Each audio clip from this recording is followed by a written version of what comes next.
வணக்கம் நண்பர்களே, welcome back to பிரியம் சேனல்.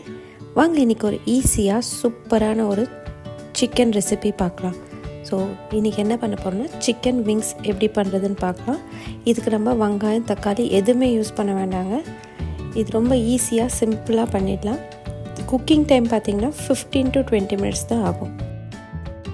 ஒரு பவுலில் Kashmiri chilli powder 1 teaspoon, pepper, salt, இது எல்லாமே ட்ரை இன்க்ரீடியண்ட்டு. இந்த ட்ரை இன்க்ரீடியண்ட்டு நல்லா ஒரு தடவை மிக்ஸ் பண்ணிடலாம். இதுக்கப்புறம் நம்ம வெட் இன்க்ரீடியண்ட் ஆட் பண்ண போகிறோம். சோயா சாஸ் 2 டீஸ்பூன், அதுக்கப்புறம் ஆரஞ்ச் ஜூஸ். இதில் நம்ம தக்காளி ஆட் பண்ண போகிறது கிடையாது. ஸோ ஆரஞ்ச் ஜூஸ் ஆட் பண்ணுறோம் 2 டீஸ்பூன்.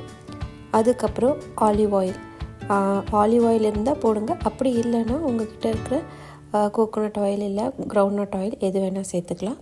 அப்புறம் ஜிஞ்சர் கார்லிக் பேஸ்ட் கொஞ்சம். இது எல்லாமே நான் இந்த சிக்கன் விங்ஸ் கழுவி வச்சுருக்கேன். இதில் நான் இதை ஆட் பண்ணிவிட்டு நல்ல ஒரு மிக்ஸ் கொடுக்க போகிறேன். இது வரைக்கும் நம்ம சேனல் யாரோ சப்ஸ்கிரைப் பண்ணாமல் இருந்தீங்கன்னா கண்டிப்பாக லைக், ஷேர், சப்ஸ்கிரைப் பண்ணுங்கள். இப்போ நல்லா மிக்ஸ் பண்ணி ஒரு 30 மினிட்ஸ்க்கு மேரினேட் பண்ணி வச்சிடலாம்.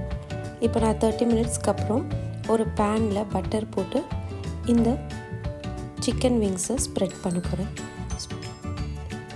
இது ஒன்று மேலே ஒன்று வைக்காமல் நல்லா ஸ்ப்ரெட் பண்ணி ஒரு 5 மினிட்ஸ் மூடி போட்டு குக் பண்ணிடுங்க. கொஞ்ச நேரம் கழித்து இப்போ பாருங்கள், இது நல்லா ஒரு குக்காக இருக்குது ஒரு பக்கம். இப்போ இன்னொரு பக்கம் இதை ஃப்ளிப் பண்ணி திருப்பி அதே மாதிரி இன்னொரு 5 நிமிஷம் மூடி வச்சிடலாம். இதுக்கப்புறமா நான் கார்லிக் நல்லா சாப் பண்ணி வச்சுருக்கேன், சில்லி, அதுக்கப்புறம் டொமேட்டோ சாஸ், இது எல்லாமே ஆட் பண்ணி இன்னொரு 5 மினிட்ஸ் நீங்கள் வச்சிங்கன்னா உங்களோட சூப்பரான protein rich chicken wings ready ஆயிடுச்சு. கண்டிப்பாக இதை செஞ்சு பார்த்துட்டு எப்படி இருக்குன்னு சொல்லுங்கள்.